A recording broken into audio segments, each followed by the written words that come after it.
Channel number 306 पर corona की हर खबर देखते रहिए न्यूज़ 18 इंडिया पर। अहम है विचार सरकार के फैसलों पर। 20 मिनट 20 खबर में आपका स्वागत है और मैं हूं आपके साथ आरज़ू साईं।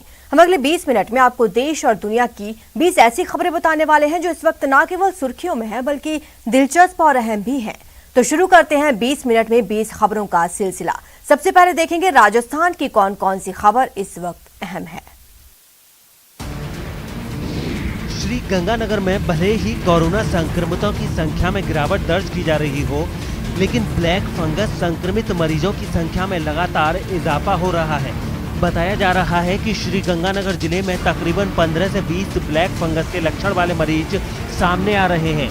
ब्लैक फंगस के लक्षण वाले मरीजों की पहचान के लिए जिला अस्पताल में 3 डॉक्टरों की कमेटी तो बनाई गई है, लेकिन यहाँ इनके इलाज की कोई सुविधा उपलब्ध नहीं है।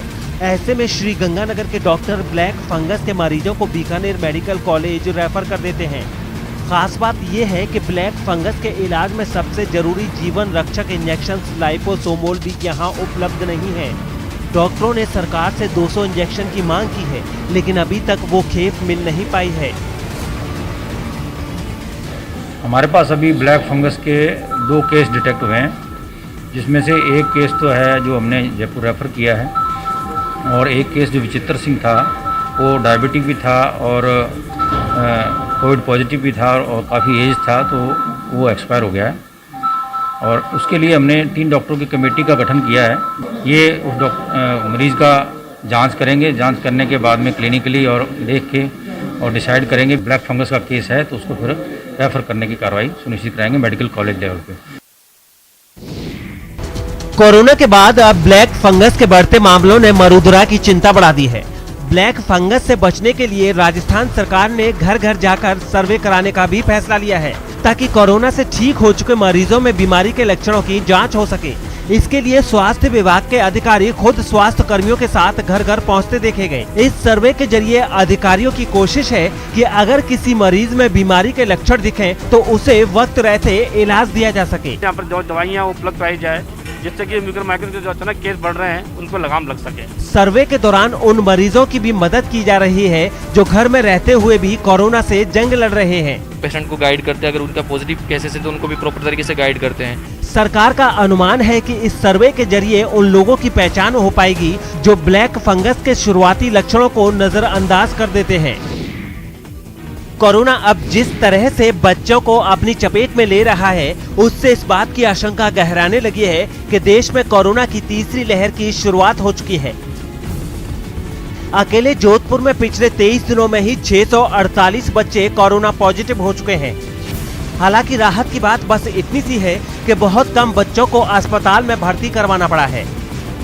ज्यादातर बच्चों में कोरोना संक्रमण की पुष्टि तो हुई है, लेकिन उनमें कोरोना के लक्षण नहीं मिलने के चलते उन्हें घर पर ही आइसोलेशन में रखा गया है। आपको बता दें कि जोधपुर में 23 दिनों में 648 बच्चों के कोरोना पॉजिटिव आने के बाद जिला प्रशासन हाई अलर्ट मोड पर है। जिला कलेक्टर ने कहा है कि बच्चों में कोरोना संक्रमण की चपेट में आने के मामलों पर प्रशासन नजर रखे हुए है। साथ ही जोधपुर में अस्पतालों के अपग्रेडेशन के लिए 36 करोड़ रुपए जारी किए जा चुके हैं। इसमें से 60 बेड का NICU तो MDM अस्पताल में ही बनेगा। 30 बेड का दूसरा NICU उम्मेद अस्पताल में बनने जा रहा है। मेडिकल कॉलेज प्राचार्य डॉक्टर S राठौड़ ने बताया कि राज्य सरकार के सहयोग से शहर के अस्पतालों में 90 बेड का NICU भी बनाया जा रहा है। खास करके जितने भी हमारे शिशु विशेषज्ञ हैं, चाहे वो सरकारी में है या गैर सरकारी में है, हमने उन सबको पाबंद कर रखा है कि अगर एक केस भी ऐसा सामने आता है जिस केस में किसी बच्चे को कोविड पॉजिटिव है और उसको सीरियस हो रहा है, उसको ऑक्सीजन की ज़रूरत है या ICU की ज़रूरत है, तो वो तुरंत हमें अवगत कराएं ताकि उस ट्रेंड को समय रहते हम लोग समझें। NICU जिसको न्यूनेटल ICU बोलते हैं, उसके लिए 90 बेड सैंक्शन हुए हैं। उसमें से 60 बेड हम यहाँ मथुरादास माथुर हॉस्पिटल में लगाएंगे और 30 बेड हम उम्मेद अस्पताल में लगाएंगे।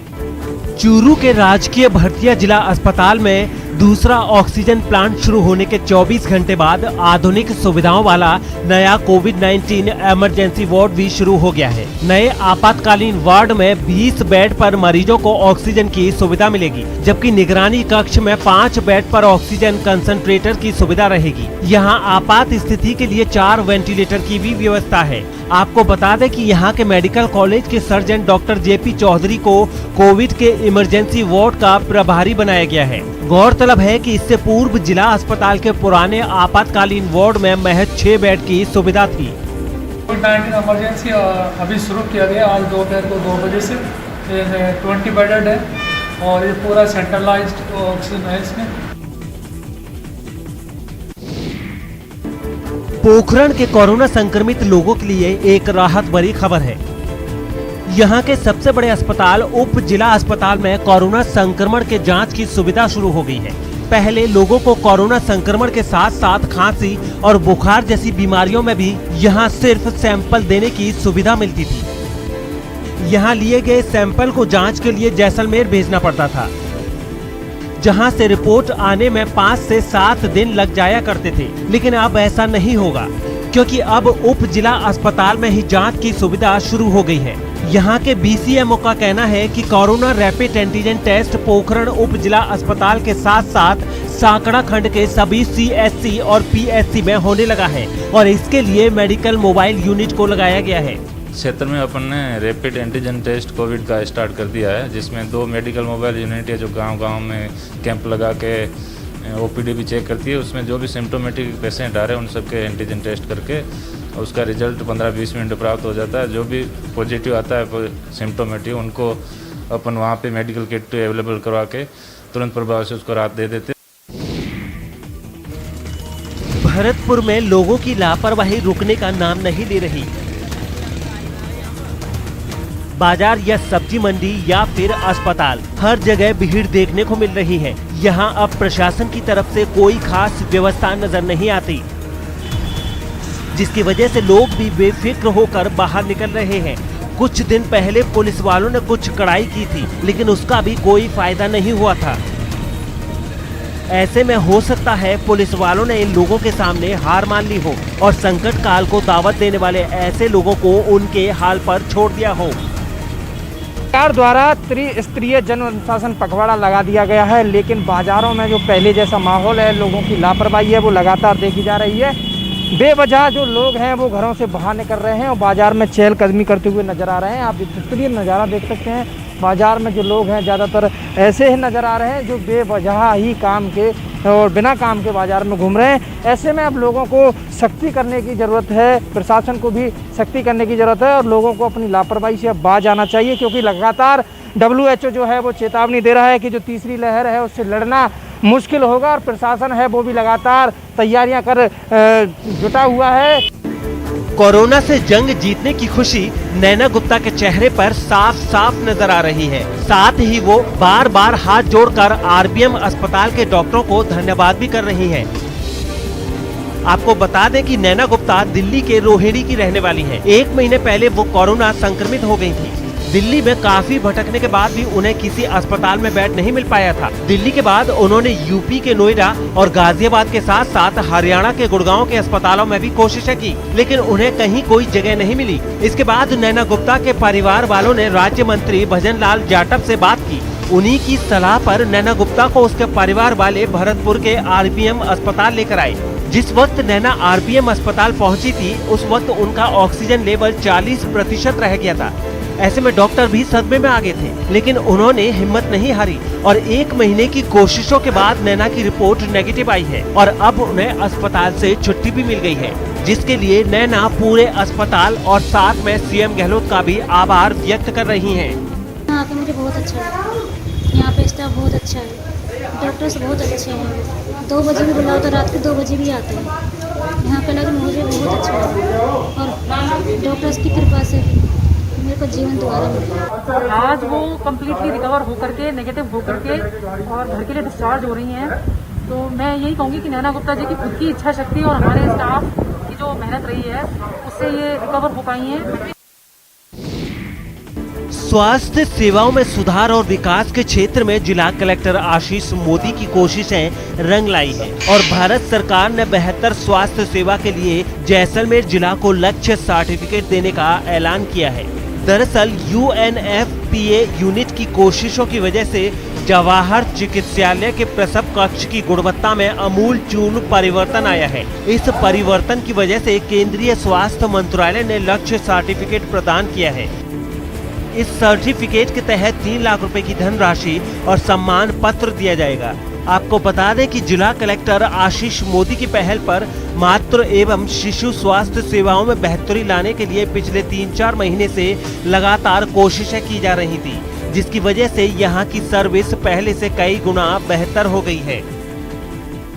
हमें बहुत खुशी है, प्लेटिनम पुरस्कार मिला। राजस्थान में संभाग जोधपुर संभाग में प्रथम रहे, इसके लिए जैसलमेर का नाम रोशन किया है। हम और हमारी टीम ने काम किया और वहाँ से हमारा एक एनालिसिस हुआ वर्चुअली अभी तो, उसमें एक चीज़ को बहुत गहरी और बारीकी से आंका गया और उसमें हमने और हमारी टीम ने अच्छा परफॉर्मेंस दिया।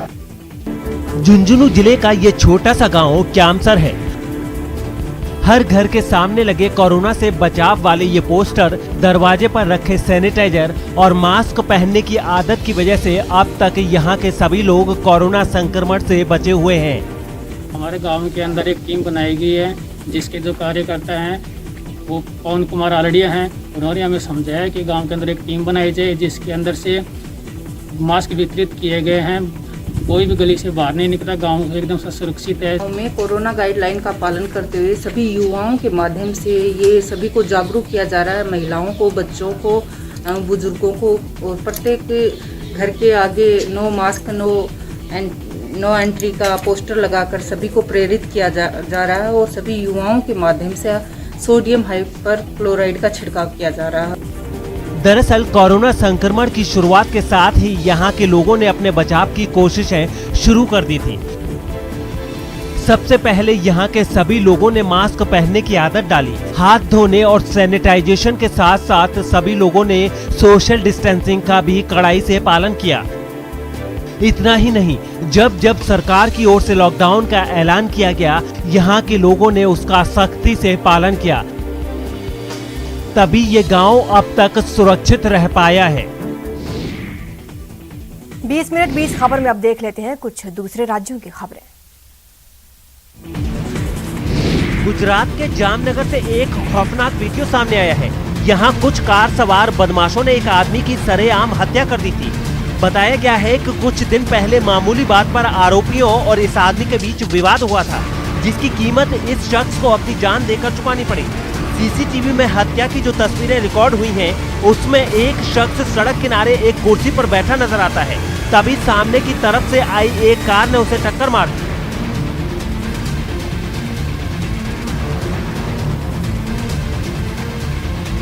इस टक्कर के बाद भी बदमाशों का गुस्सा कम नहीं हुआ। कार की टक्कर के बाद भी जख्मी हुआ शख्स जमीन से उठा और उस कार तक गया। इसके बाद आरोपी भी कार से नीचे उतरे और फिर उनके बीच हाथापाई हुई। इस बीच उन्होंने उस पर चाकू से हमला कर दिया और फिर चाकू लगने से इस शख्स की मौत हो गई। हत्या का गुना दाखिल किया गया और तपास चालू है उसके आगे। खास बात यह है कि इस हत्या में पुलिस के एक पूर्व जवान का भी नाम सामने आ रहा है। बेंगलुरु में कोरोना टेस्ट के लिए लोगों से जोर जबरदस्ती करने का वीडियो वायरल हुआ है। इस वीडियो के वायरल होने के बाद नगर निगम के कमिश्नर ने मामले की जांच का आदेश दिया है। आरोप है कि वहां के एक इलाके में लोगों को सरकारी कर्मचारियों ने कोरोना टेस्ट कराने के लिए परेशान किया। इसी टेस्ट से जुड़े कुछ वीडियो भी वायरल हुए हैं, जिनमें एक में तो कोरोना टेस्ट करवाने वाले कर्मचारी एक लड़के से मारपीट करते नजर आए। इन लोगों ने पहले इस लड़के से कोरोना का टेस्ट कराने को कहा, जिसके बाद लड़के ने 2 टूक मना किया। फिर क्या था, एक शख्स उस पर टेस्ट कराने के लिए दबाव बनाने लगा, लेकिन लड़का लगातार मना करता रहा। यही नहीं, एक बार तो उसने ऊंची आवाज में गुस्सा कर भी इनकार किया। फिर क्या था, वहां मौजूद कर्मचारियों ने उसके साथ बदसलूकी करना शुरू कर दिया। 2 कर्मचारी उसे धक्का देकर जांच वाली टेबल तक लाए और फिर उनमें एक उस पर थप्पड़ बरसाने लगा। यही नहीं, उसने लड़के का एक हाथ भी मरोड़ा और उसे जमीन पर गिराकर मारने लगे। इस बीच दूसरे शख्स ने भी लड़के को पीटा और उसकी गर्दन पकड़कर टेबल तक लाया। एक और वायरल वीडियो में भी 2 लोग कोरोना टेस्ट करवाने से मना करने वाले शख्स के साथ जोर जबरदस्ती करते दिखे। इस तरह की तस्वीरें सामने आने के बाद बेंगलुरु नगर निगम ने सख्ती दिखाई और निगम कमिश्नर ने मामले की जांच के आदेश दिए। गुजरात में कोरोना की वजह से लागू कर्फ्यू के बीच दुकानें खोलने की इजाजत मिलने पर कई जगहों पर बाजारों में भीड़ उमड़ पड़ी। पिछले हफ्ते ही विजय रूपाणी सरकार ने राज्य के 36 शहरों में 27 मई तक रोजाना सुबह 9 बजे से दोपहर 3 बजे तक बाजार खोलने की मंजूरी दी थी, जिसके बाद लोगों ने घरों से निकलकर खरीदारी ऐसे शुरू कर दी जैसे कोरोना काल से पहले त्योहारों पर बाजारों में भीड़ जुटती थी, जिसकी कुछ तस्वीरें सूरत से सामने आई, जहां बाजार में पैर रखने तक की जगह नहीं दिखी। कुछ लोग पूरे परिवार के साथ घर से निकल पड़े। बच्चे बुजुर्ग हर उम्र के लोग बाहर घूमते मिले। भीड़ तो भीड़, इनमें कई लोगों ने मास्क तक नहीं लगाया, कुछ लगाए दिखे भी तो वो सिर्फ दिखावे के लिए। इस तरह के हालात अहमदाबाद के बाजारों में भी दिखाई दिए। वहां दुकानों पर खरीदारी करने पहुंचे लोगों को देखकर ऐसा लगा ही नहीं कि कोरोना नाम की महामारी ने कई परिवारों की खुशियां छीन ली हैं।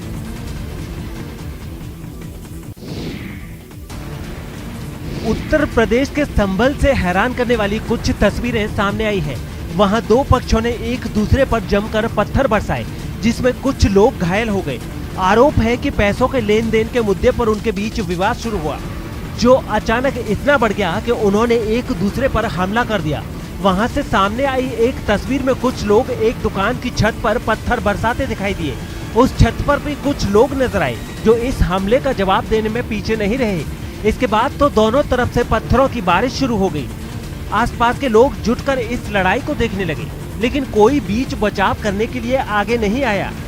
बाद में कुछ लोगों ने पुलिस को बुलाने की जरूरत समझी। खबर है कि जानकारी मिलने के बाद वहां पहुंची पुलिस ने हंगामा कर रहे लोगों को खदेड़ दिया। दुकान पर सामान को लेकर कहासुनी हुई है और उसी में मारपीट हुई है। पथराव की इस घटना में पुलिस ने 7 लोगों को हिरासत में भी लिया है। यूपी के उन्नाव में एक सब्जी बेचने वाले की मौत के मामले में आरोपी एक पुलिसकर्मी को गिरफ्तार कर लिया गया, जबकि 2 पुलिस वालों की तलाश की जा रही है। 21 मई को हुई घटना से जुड़ा एक सीसीटीवी वीडियो भी सामने आया। इस वीडियो में 2 पुलिस वाले सब्जी बेचने वाले फैसल को ले जाते हुए दिखे। वीडियो में दिखा कि एक पुलिस वाला बाइक पर बैठा रहा और दूसरा पुलिस वाला फैसल को उसके पास लेकर आया। विजय चौधरी नाम के सिपाही ने उसे पहले थप्पड़ मारे और फिर दोनों पुलिस वाले फैसल को मोटरसाइकिल पर बिठाकर अपने साथ ले गए। बाद में सब्जी बेचने वाले की मौत की खबर आई। घटना के वीडियो सामने आने के बाद हंगामा मच गया।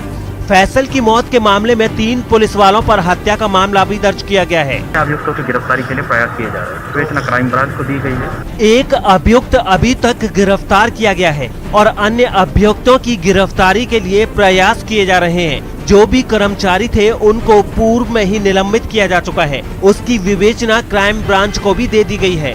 जिले के डीएम और एसपी रविवार की शाम बड़े सुरक्षा घेरे में फैसल के परिवार से मिलने पहुंचे थे। अधिकारियों ने परिवार को निष्पक्ष जांच और हर मुमकिन मदद का भरोसा दिया। फैसल के परिवार की मांग है कि आरोपी पुलिस वालों को फांसी की सजा दी जाए। फांसी की सजा होनी चाहिए। हमारे भैया को 10 मिनट में मार दिया और वो तो 3 दिन से फरार है। घटना के सीसीटीवी वीडियो में फैसल को थप्पड़ मारता देख रहा विजय चौधरी अब पुलिस की गिरफ्त में है, जिसे एसओजी की टीम ने यूपी के बिजनौर से गिरफ्तार किया, जबकि बाकी आरोपियों की तलाश की जा रही है। बिहार के सासाराम से चौंकाने वाला एक वीडियो सामने आया है। वहां एक श्राद्ध कार्यक्रम में डांस का आयोजन कर कोरोना नियमों की धज्जियां उड़ाई गईं। कोरोना के कहर को रोकने के लिए बिहार के सभी जिलों में इन दिनों लॉकडाउन लागू है, लेकिन सासाराम में हुए इस श्राद्ध कार्यक्रम में लोगों ने सारी हदें पार कर दी। वहां से सामने आई एक तस्वीर में लोग डांस के नशे में चूर दिखाई दिए। ऐसा लगा कि उन्हें ना अपनी फिक्र है और ना ही अपने परिवार की, क्योंकि वो डांस करने वाले कलाकारों को देखकर ये भूल गए कि देश में कोरोना से हाहाकार मचा है।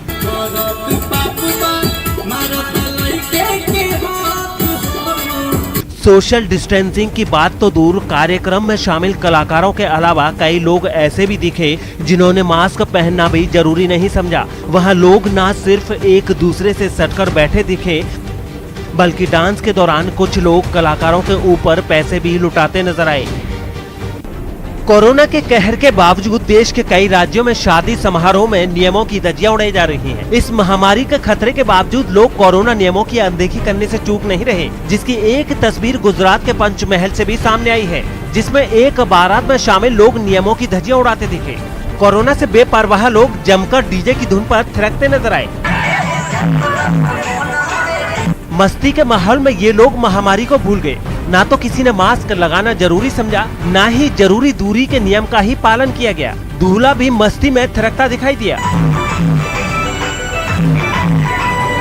कुछ ऐसी ही तस्वीर मध्य प्रदेश के टीकमगढ़ से भी सामने आई। हालांकि ये बाराती पुलिस के हत्थे चढ़ गए, जिसके बाद पुलिस ने सबको मुर्गा बना दिया। ये बारात लेकर निकले तो थे दुल्हन लाने के लिए, लेकिन इन्हें बीच सड़क पर मेंढक दौड़ लगानी पड़ी। बताया गया है कि ये बाराती उत्तर प्रदेश के मऊ रानीपुर से आए थे, लेकिन नियमों का पालन नहीं करने पर पुलिस ने सभी को बैरंग वापस कर दिया। चलिए अब देख लेते हैं अंतर्राष्ट्रीय जगत की कुछ अहम खबरें। चीन के घनसू प्रांत में एक मैराथन के दौरान मौसम ने ऐसा विकराल रूप लिया कि मैराथन में हिस्सा ले रहे 21 लोगों की मौत हो गई। 100 किलोमीटर लंबी ये मैराथन चीन के किसी शहर की सड़क पर नहीं, बल्कि ऊबड़ खाबड़ पहाड़ी इलाके में थी, जिसकी शुरुआत तो शानदार रही। स्टार्टिंग पॉइंट से 172 लोग पूरे जोश के साथ मैराथन में हिस्सा लेने के लिए दौड़ पड़े। आत्मविश्वास से भरपूर धावकों ने हाथ लहराते हुए अपने इरादे भी जता दिए। दौड़ते दौड़ते उन्होंने कई किलोमीटर का रास्ता भी तय कर लिया, लेकिन उन्हें कहां पता था कि वो इस रेस की फिनिशिंग लाइन पर कभी नहीं पहुंच पाएंगे, क्योंकि मौसम ने अचानक ऐसी करवट ली कि जोरदार बारिश के साथ ओलों और तेज हवाओं ने धावकों को चारों खाने चित कर दिया, और जहां वो दौड़ लगा रहे थे वहां से उन्हें सुरक्षित निकालने के लिए फिर बचाव कर्मी भाग दौड़ करते नजर आए। रात के अंधेरे में वो लोगों की तलाश में पहाड़ों का एक एक कोना छानते नजर आए। बताया गया है कि रेस्क्यू ऑपरेशन के लिए 1200 से ज्यादा बचाव कर्मियों को काम पर लगाया गया, लेकिन कड़ाके की ठंड ने उनकी हालत भी खराब कर दी। हालांकि फिर भी वो एक एक जान बचाने के लिए जमीन आसमान एक करते दिखे। कई लोगों को उन्होंने सुरक्षित ढूंढ भी निकाला। दिन से रात और रात से अगली सुबह भी हो गई, लेकिन बचाव कर्मियों का काम खत्म नहीं हुआ, बल्कि सुबह तो चीन की सेना के हेलीकॉप्टर भी मोर्चे पर लगे नजर आए और लगभग 24 घंटों बाद बचाव अभियान पूरा कर लिया गया। अफ्रीकी देश democratic Republic of the Congo में 2 दशक बाद एक ज्वालामुखी ने इतना लावा उगला कि 8000 लोग पड़ोसी देश रवांडा भाग गए। ये ज्वालामुखी पिछली बार साल 2000 में फटा था और तब सैकड़ों लोग अपनी जान से हाथ धो बैठे थे और 1 लाख से ज्यादा बेघर हो गए थे। यही वजह रही कि जब इस बार ज्वालामुखी में विस्फोट हुआ तो लोगों को अपना खौफनाक अतीत याद आ गया। सामने आई एक तस्वीर में तो लावे का अंबार एक मकान पर धावा बोलने की फिराक में दिखा। उसको आगे बढ़ता देख कुछ लोग धधकते अंगारों को रोकने के लिए हाथ पैर मारने लगे, लेकिन खौलते लावे का रुख मोड़ना उनके बस में कहाँ था। लावे ने कुछ मकानों को फूंक डाला और लोग बस हाथ मसलते रह गए। Habari nyuma kabisa, lakini waliambia watu ambao wako tayari waanze kuenda mbele ya wakati। वहीं एक दूसरी तस्वीर में ज्वालामुखी की ढलानों से बहता हुआ लावे का सैलाब पास के गोमा शहर के एक बड़े हाईवे तक आ धमका और हर तरफ हाहाकार मच गया। हाल ये हो गया कि लावे की दहशत ने घर होते हुए भी लोगों को बेघर कर दिया। जान बचाने के लिए वो अपना आशियाना छोड़कर बोरिया बिस्तर समेटकर रातों रात भाग खड़े हुए। इतनी बड़ी तादाद में पलायन हुआ कि शहर की सड़कों पर दर दर भटकता हुआ लोगों का हुजूम नजर आया। इसके बाद सुबह जो तस्वीरें सामने आई उनमें ठंडे पड़ चुके लावे का अंबार शहरों को घेरे हुए नजर आया। साथ ही साथ जगह जगह सूखे लावे का ऊंचा ढेर लगा दिखा। दूर दराज के इलाकों के मकान भी आग उगलते लावे की तपिश में जलकर राख हो गए। उनके लोहे के गेट भी पिघल कर मुड़ गए। जिस 4 दीवारी के भीतर लोग रहा करते थे वहाँ चारों तरफ बस उनका मलबा ही नजर आया। Tunakiafika tukutane kitu na manyumba yenye ilipona inabomolewa wanaiba mavitu yote। हालात बेहतर हुए तो लोग रवांडा से democratic Republic of the Congo लौटने लगे, लेकिन उन्हें भी नहीं पता कि वो अपने सिर ढकेंगे कहां, क्योंकि ज्वालामुखी तो उनका सब कुछ निगल चुका है। आम इंसान के अंतरिक्ष के सैर करने का सपना अपनी मंजिल के एक कदम और करीब पहुंच गया है।